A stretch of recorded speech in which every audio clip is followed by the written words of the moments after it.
अस्सलाम वालेकुम। उम्मीद है सब लोग खैरियत से होंगे। आज इंशाल्लाह हम प्योर मैथमेटिक्स 1 एएस लेवल उसका नया चैप्टर स्टार्ट करने लगे हैं, ट्रिग्नोमेट्री। और मार्केट के अंदर ट्रिग्नोमेट्री के बारे में बहुत हवा बनाया हुआ है कि ट्रिग्नोमेट्री बहुत मुश्किल है, ट्रिग्नोमेट्री का क्वेश्चन सॉल्व ही नहीं होता, ट्रिग्नोमेट्री का आंसर ठीक नहीं आता, ट्रिग्नोमेट्री निहायत मुश्किल है, पेपर के अंदर ट्रिग्नोमेट्री का क्वेश्चन मार्क्स लूज़ करवाता है। सारी बातें, सारी की सारी बातें हैं। या ये कौन से लोग बात करेंगे? वो बात करेंगे जिनको ट्रिग्नोमेट्री सही से समझ नहीं आई, या ये वो लोग बात करेंगे जो ट्रिग्नोमेट्री किसी को सही से समझा नहीं सके और साथ ये भी कह देते हैं कि यार ये ज़रा मुश्किल है, ठीक है, इसके अंदर मार्क्स लूज़ होते हैं, कोई बात नहीं, खैर है, लूज़ हो जाए, ठीक। लेकिन हम इंशाल्लाह ट्रिग्नोमेट्री पढ़ेंगे, हम इंशाल्लाह ट्रिग्नोमेट्री पढ़ेंगे, बड़े डिटेल के अंदर पढ़ेंगे, क्वेश्चंस भी सॉल्व करेंगे। और इंशाल्लाह जब एक दफ़ा हम ट्रिग्नोमेट्री कर लेंगे तो आप लोग यही कहेंगे कि यार ट्रिग्नोमेट्री के क्वेश्चंस हो जाते हैं सॉल्व, इतना भी कोई वो नहीं है। और हाँ ठीक है, बाकी कुछ चैप्टर से मुश्किल है इनके क्वेश्चन सॉल्व करना, क्योंकि इसमें टोटली एक नई चीज़ साइन कॉस टैन एंगल्स और ये सारी चीज़ें चल रही होती हैं, लेकिन फिर भी ट्रिग्नोमेट्री इतना मुश्किल चैप्टर नहीं है। शुरू करते हैं लेक्चर नंबर 1 ट्रिग्नोमेट्री का। अब ट्रिग्नोमेट्री के अंदर पहले हम थोड़ी सी चीज़ें वो जहन में रख लेते हैं कि जो हमने ओ लेवल्स के अंदर पढ़ा था, ओ लेवल्स में हमें ये पता है कि that sine theta equals perpendicular over hypotenuse. और परपेंडिकुलर हाइपोटेन्यूज का मतलब ये था कि यहाँ पर जो परपेंडिकुलर है वो हमेशा एंगल के ऑपोजिट साइड परपेंडिकुलर होती है। मतलब ये कि sign theta equals opposite over hypotenuse, है ना, एंगल के ऑपोजिट वाली साइड परपेंडिकुलर। फिर cos theta equals base over hypotenuse, ये भी हमने ओ लेवल्स के अंदर पढ़ा है। ये ओ लेवल्स वाली ही हमारी वो रेशोज हैं जिसमें हमें यह पता है कि एंगल के एडजेसेंट हमेशा बेस होती है। मतलब ये कि cos theta equals adjacent over hypotenuse, ठीक। और लास्ट जो रेशो हमने पढ़ी दैट इज tan थीटा, और tan थीटा हमारे पास आता था, पहले हमने लिखना है परपेंडिकुलर ओवर बेस, और इसमें भी देखें एंगल हम यूज़ कर रहे हैं ये वाला, तो एंगल के ऑपोजिट परपेंडिकुलर और एंगल के एडजेसेंट बेस।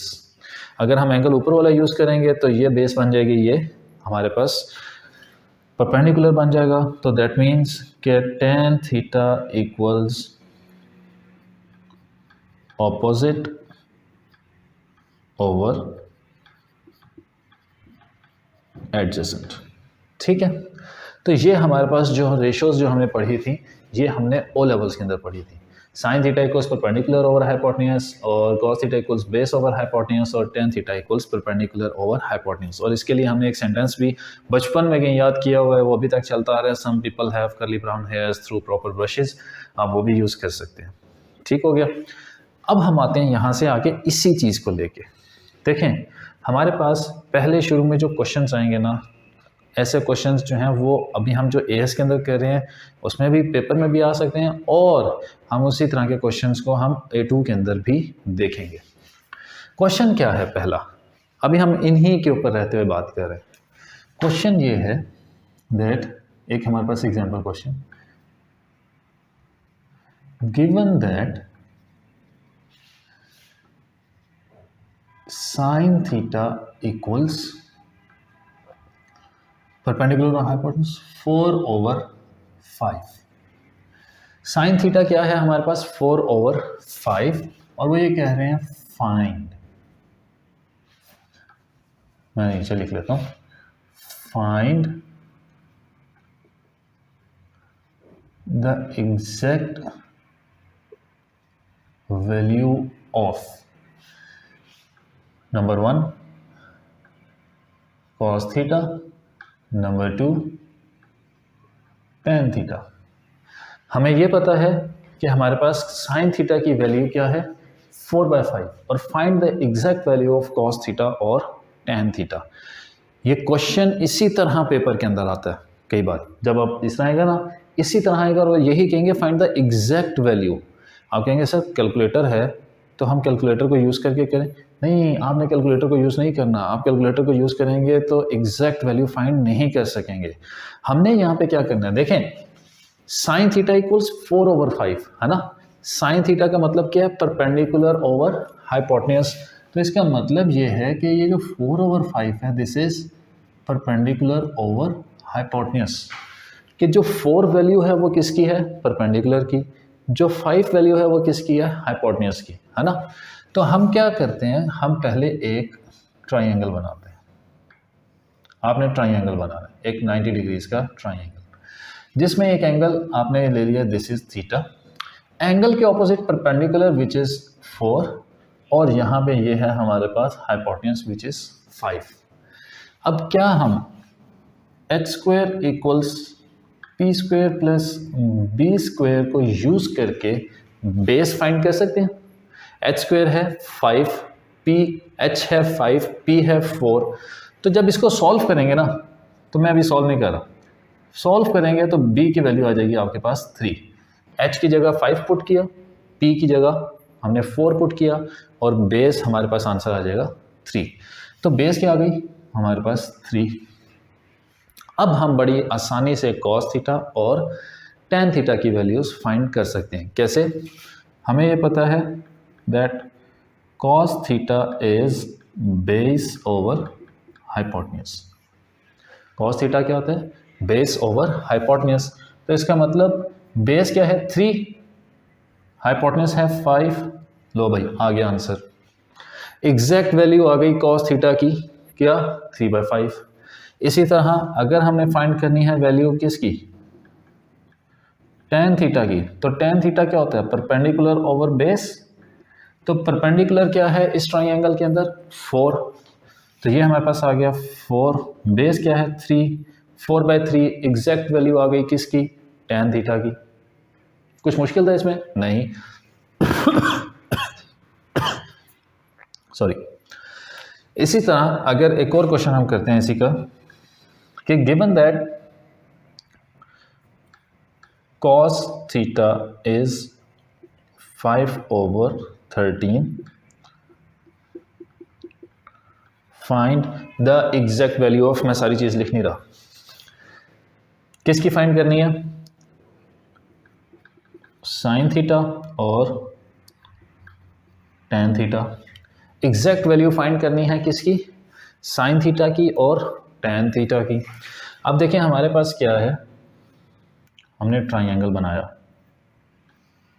ट्राइंगल 90 डिग्रीज का, एंगल हमने ये वाला यूज़ किया, बेस क्या है हमारे पास, कॉस थीटा क्या होता है, बेस ओवर हाइपोटेन्यूज, है ना। तो दैट मीन्स 5 जो वैल्यू है वो किसकी है, बेस की, और 13 जो वैल्यू है वो है हाइपोटेन्यूज विच इज दिस। अब वही बात again, h² equals p² plus b² जो कि पाइथागोरस थ्योरम, हम इसको यूज़ करके हम फाइंड कर सकते हैं परपेंडिकुलर। बेस की जगह 5 पुट किया, हाइपोटेन्यूज की जगह 13 पुट किया, तो हमारे पास परपेंडिकुलर आ जाएगा। तो परपेंडिकुलर की वैल्यू आ जाएगी यहाँ पे 12। तो हमें पता लग गया कि दैट परपेंडिकुलर इज 12। अब हम फाइंड कर लेते हैं। Okay, so sine theta equals perpendicular over hypotenuse, तो विच इज परपेंडिकुलर है 12/13, एग्जैक्ट वैल्यू आ गई किसकी, साइन थीटा की। फिर इसी के बाद हमारे पास है कॉस टैन थीटा।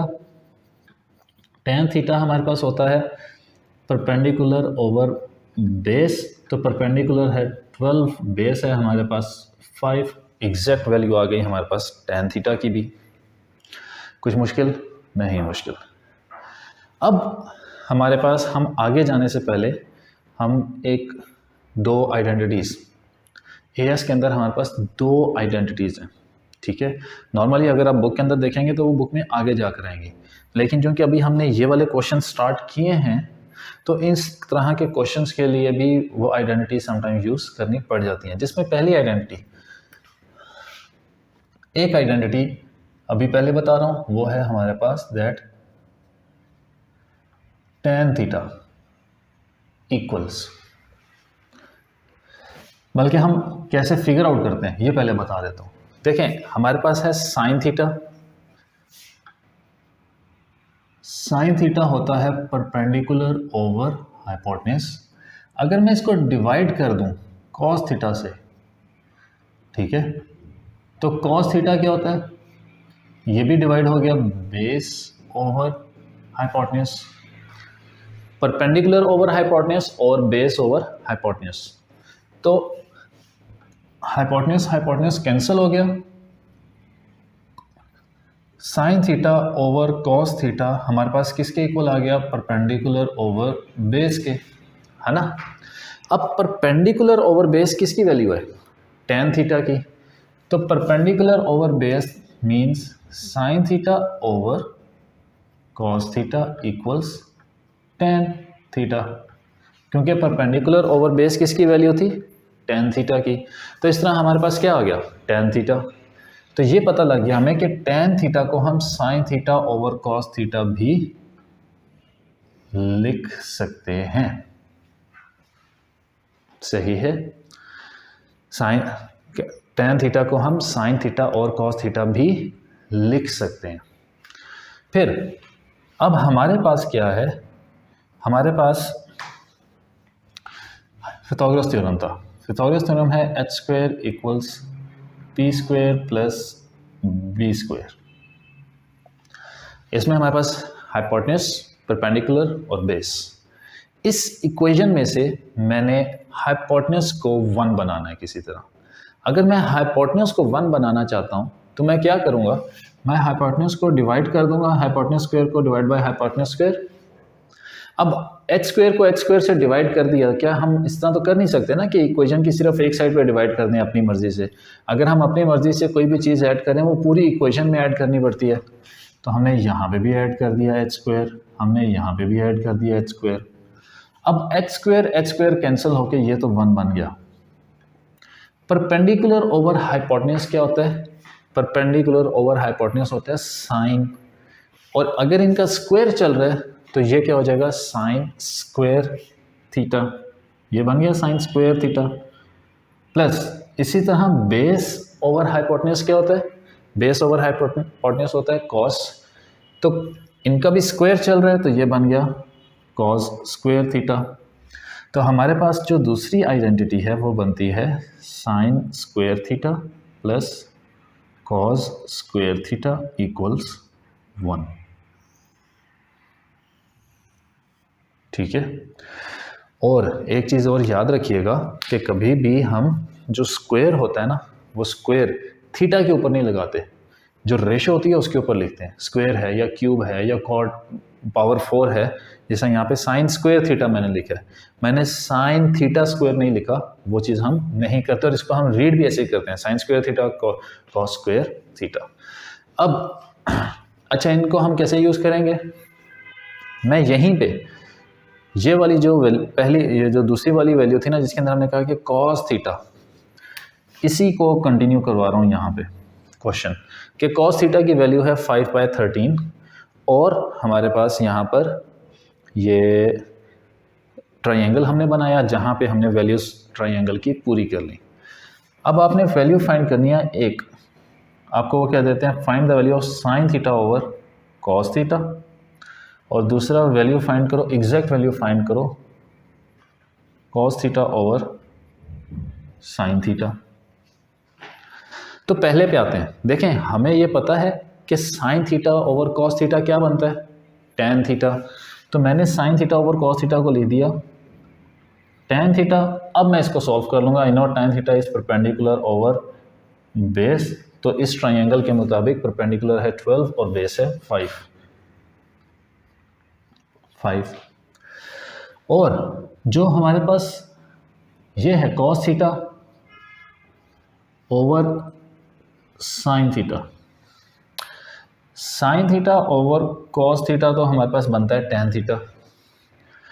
तो cos theta over sign theta क्या बनता है, उलट हो गया tan थीटा का, मतलब ये कि ये बन जाता है 1/tan tan थीटा, है ना। तो मुझे वैल्यू किसकी फाइंड करनी है, 1/tan थीटा। tan थीटा क्या होता है, perpendicular over base. 1/tan theta क्या हो गया, बेस ओवर परपेंडिकुलर, रेसिप्रोकल होता जा रहा है ना।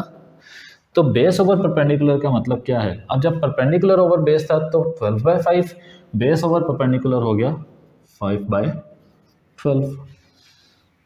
ठीक है। तो ये जो आइडेंटिटीज़ हैं ये मैंने पहले इसीलिए बता दी क्योंकि हमारी जिस तरह ये वाले क्वेश्चन जब आप लोग प्रैक्टिस करेंगे बुक में इस तरह के क्वेश्चन भी आ जाते हैं तो आपको पता हो कि हम कैसे सॉल्व करेंगे। और वैसे लेकिन इनके जो असल यूज़ जो मेन यूज़ आगे हम जाके जब इक्वेशंस वगैरह सॉल्व करेंगे या आइडेंटिटीज़ प्रूफ करेंगे वहाँ पे हम इनको सॉल्व करेंगे अच्छे से डिटेल के अंदर, टेंशन नहीं लेनी है आपने। ओके, अब आ गया नेक्स्ट चीज़, हमारी हेडिंग है without using the calculator, without using the calculator। अब विदाउट यूजिंग द कैलकुलेटर करना क्या है हमने, हमारे पास तीन तरह के एंगल्स होते हैं। हमारे पास एंगल्स है 30 डिग्रीज, 45 डिग्रीज एंड 60 डिग्रीज। इन तीन एंगल्स की एग्जैक्ट वैल्यू फाइंड करनी है for sine theta, cos theta and tan theta. मतलब ये कैलकुलेटर यूज किए बगैर आप लोगों को कैसे पता लगेगा कि साइन 30 या साइन 45 या साइन 60 की वैल्यू क्या आती है, या cos 30 या cos 45 या cos 60 या tan 30, tan 45 और tan 60 इनकी वैल्यूज़ क्या होती हैं। ठीक है, तो हम क्या करेंगे, हम अब सीखते हैं कि कैसे हम बनाएंगे वैल्यूज़ इनकी फाइंड करेंगे। सबसे पहले हम देखते हैं एंगल हमारा यूज़ करने लगे हैं 45 डिग्रीज। 45 डिग्रीज 45 डिग्रीज के लिए हमें क्या चाहिए, हमें चाहिए N isosceles, just not just isosceles, right angled isosceles के क्या स्पेलिंग होते हैं भाई, आइसोसेलेस ट्राइंगल। हमें क्या चाहिए, हमें चाहिए एक राइट एंगल्ड आइसोसेलेस ट्राइंगल। तो मैंने यहां पर बना दिया एक राइट एंगल्ड आइसोसेलेस ट्राइंगल। ये साइड सेम है, ये वाली साइड और ये वाली साइड हमारे पास सेम है। अब जब ये दोनों साइड्स सेम हैं तो जो भी रेशो रखूं, 2 इस साइड को 1 करूं तो ये भी 1, ये 2 करूं तो ये भी 2, ये 3 करूं तो ये भी 3। तो लेट्स से हमने इनकी साइड, ईच साइड की वैल्यू ले ली 1 और 1, दोनों साइड्स हैं हमारे पास 1 और 1। यूज किया Pythagoras theorem, h² = p² + b²। यहां से हमारे पास हाइपोटेन्यूज की वैल्यू आ गई 1 का स्क्वायर + 1 का स्क्वायर होल √2। तो हाइपोटेन्यूज की वैल्यू हमें पता लग गई √2। अब जब ये 90 डिग्रीज का एंगल है तो इसका मतलब ये हुआ कि ये वाला एंगल 45 डिग्रीज और ये वाला एंगल भी 45 डिग्रीज, दोनों एंगल्स 45 डिग्रीज के होंगे ना, आइसोसेलेस ट्राइंगल है। तो अब हम चाहे ये एंगल यूज़ करें चाहे ये एंगल यूज़ करें, दोनों साइड्स भी सेम है। ये एंगल यूज़ करेंगे तो बेस 1 हो जाएगी, परपेंडिकुलर 1। ये एंगल यूज़ करेंगे तो परपेंडिकुलर 1, बेस भी 1।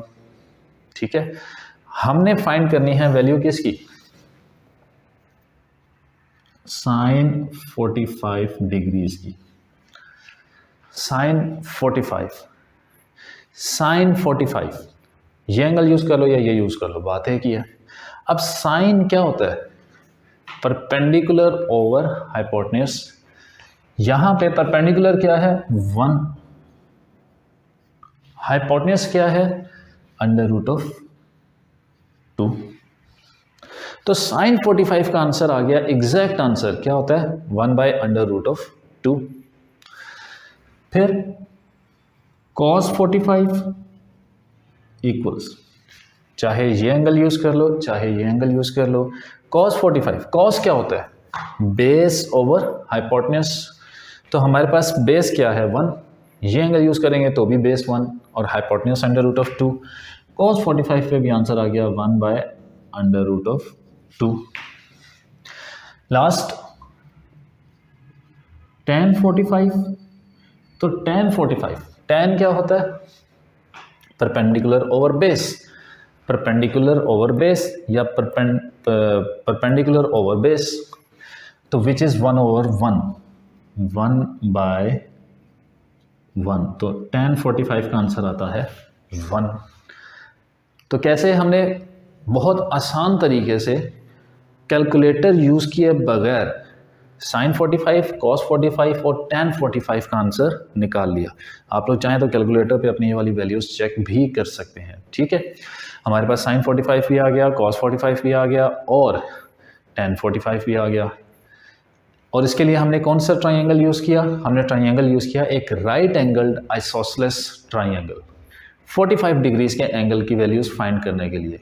ये इसलिए आप लोगों को बता रहा हूँ, आप लोग कैलकुलेटर पे भी कर सकते हैं, सारी चीज़ें कर सकते हैं, लेकिन पेपर का जो क्वेश्चन है वो कई बार इस तरीके का आ जाता है कि जहाँ पे आपको कैलकुलेटर के बगैर काम करना पड़े।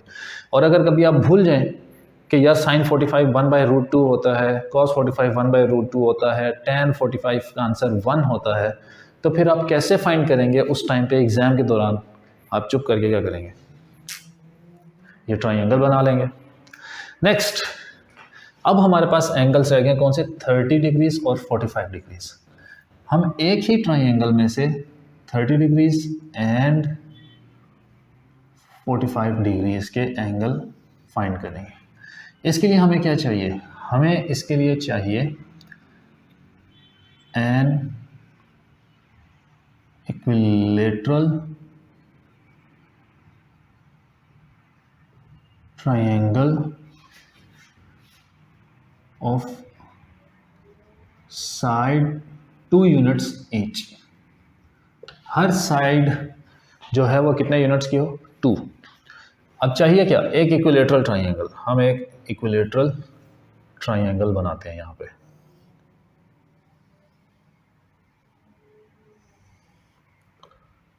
सीधी हो जा भाई लाइन, खूबसूरत सी जब फिगर बनती है तो फिर काम करने का मज़ा आता है।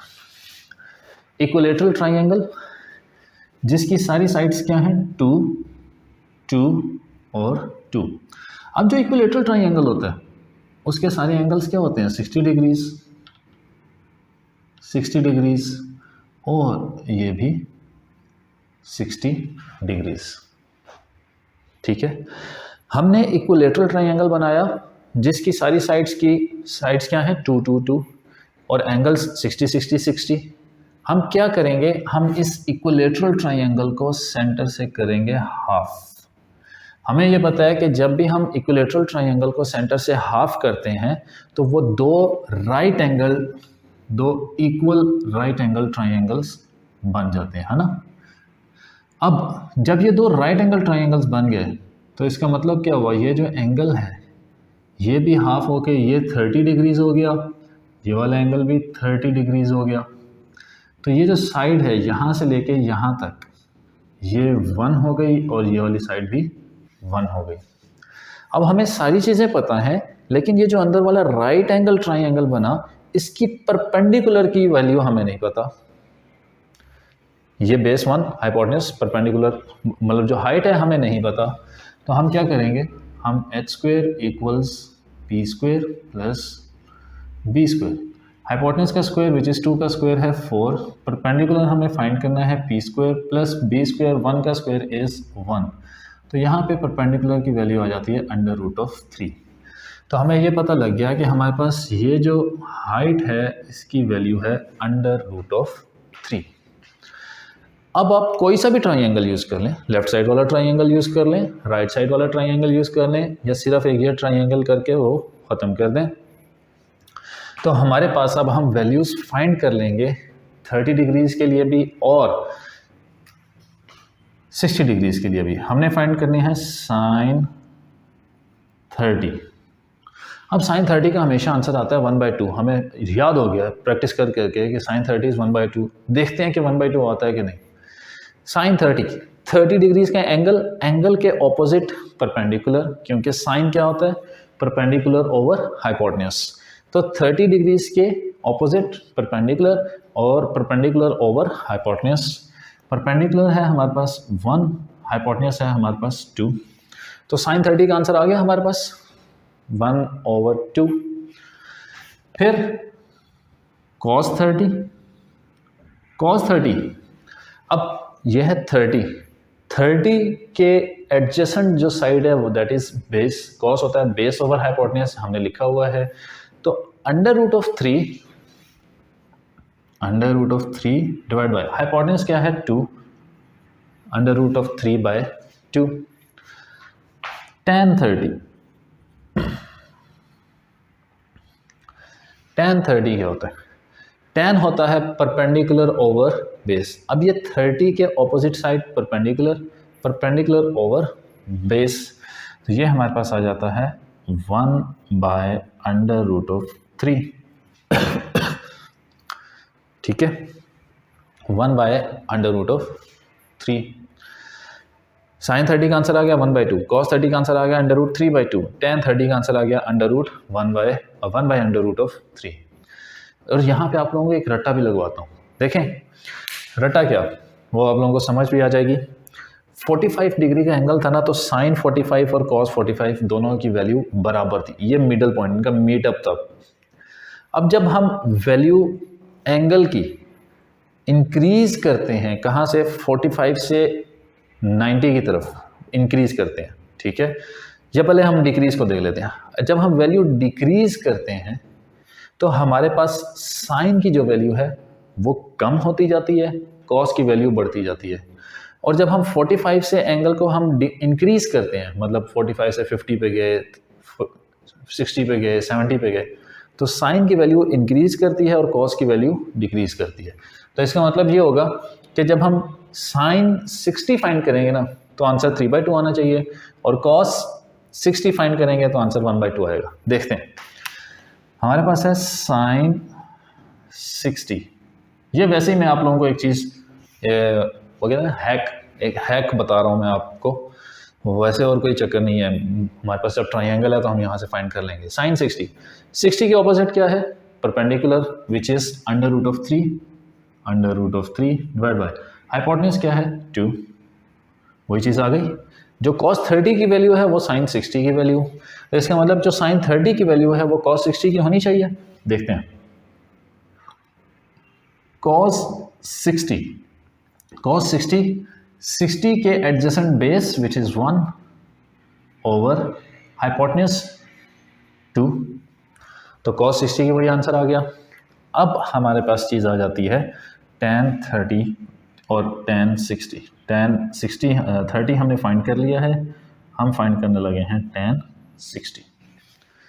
ठीक है, देखें 1/2 यहाँ पे आ जाता है tan 60। tan 60 डिग्रीज के ऑपोजिट परपेंडिकुलर और बेस इज 1 विच इज √3/1, जो कि आंसर बनता है √3। ठीक है, अच्छा कई बार ऐसे होता है कि आप इसको tan 30 को अगर आप सॉल्व करते हैं ना, मतलब ये लिखते हैं 1/√3 लिखते हैं, तो कैलकुलेटर के ऊपर करते हैं, तो कैलकुलेटर आपको 3/√3 इस तरह आंसर एक डिफरेंट दे देता है। तो वो उसका मतलब और इसका मतलब सेम ही होता है, उसमें आपने परेशान नहीं होना। तो ये चीज़ हमें पता लग गई कि हमने कैसे 45 डिग्रीज का एंगल फाइंड करना है ऑफ साइन, कॉस और tan का विदाउट यूजिंग कैलकुलेटर, और कैसे हमने sine 30, sine cos 30, tan 30, sine 60, cos 60 और tan 60, ये 3 एंगल्स हैं 30, 45 और 60। साइन, कॉस और tan के सारों के कैलकुलेटर यूज़ किए बगैर हम कैसे इनके वैल्यूज़, एग्जैक्ट वैल्यूज़ निकाल सकते हैं। ठीक, तो 45 के लिए आपने यूज़ करना है राइट एंगल आइसोसेलेस ट्राइंगल, और 30 और 45 नहीं 30 और 60 डिग्रीज के एंगल के लिए हमने यूज़ करना है एक इक्विलेटरल ट्राइंगल जिसकी सारी साइड्स की लेंथ क्या हो, 2 हो। ठीक, अब एक चीज़ और, ओ लेवल्स के अंदर नॉर्मली जो स्टूडेंट्स हैं उन्हें उस टाइम पे बताई नहीं जाती बात, नॉर्मली नहीं बताई जाती और पता नहीं होता। एक बहुत बेसिक पॉइंट है, हर कोई ये कहता है कि अच्छा हमारे पास tan 90 का आंसर बताओ। अब जब tan 90 आप कैलकुलेटर में पुट करते हैं, इक्वल्स दबाते हैं, तो वो आपको दे देता है मैथ एरर कि tan 90 का आंसर नहीं आ रहा। ये क्या वजह होती है कि tan 90 का आंसर क्यों नहीं आता? देखें, हमने यहाँ पे पढ़ा कि tan का मतलब क्या है, साइन ओवर कॉस। ठीक है, ओके, सिंस tan थीटा का मतलब है sine theta over cos theta, और अगर मैं यहाँ पे लिखता हूँ tan 90 तो इसका मतलब होगा साइन 90 ओवर कॉस 90, एक ही बात है। अब कैलकुलेटर पे चेक करें, साइन 90 का आंसर आ जाएगा 1 और कॉस 90 का आंसर आ जाएगा 0। तो यहाँ पर tan 90 का आंसर आ रहा है 1/0। तो एनीथिंग डिवाइडेड बाय 0 अनडिफाइंड। इस वजह से कैलकुलेटर आपको मैथ एरर दे देता है कि भाई वो 1/0 हो रहा है। तो 1/0 तो हम नहीं बता सकते, कैलकुलेटर कह रहा है अनडिफाइंड है, तो मैं कैसे उसको कोई न्यूमेरिकल वैल्यू दे दूँ। ठीक हो गया, तो ट्रिग्नोमेट्री का पहला लेक्चर हमारा हुआ कंप्लीट। अब हम अगले लेक्चर के अंदर ट्रिग्नोमेट्रिक ग्राफ्स पढ़ेंगे, और ट्रिग्नोमेट्री पहले हम ग्राफ्स देख लेंगे, फिर हम उसके बाद एक जो बहुत इंपॉर्टेंट जो ट्रिग्नोमेट्री का बेसिक पर्पस है कि एंगल्स जो डिफरेंट तरह के फाइंड करने होते हैं, बेसिक एंगल, जनरल एंगल, उसकी हम अच्छी खासी प्रैक्टिस कर लेंगे। अगले लेक्चर तक के लिए मुझे दें इजाज़त, ख्याल रखें, अल्लाह हाफिज़।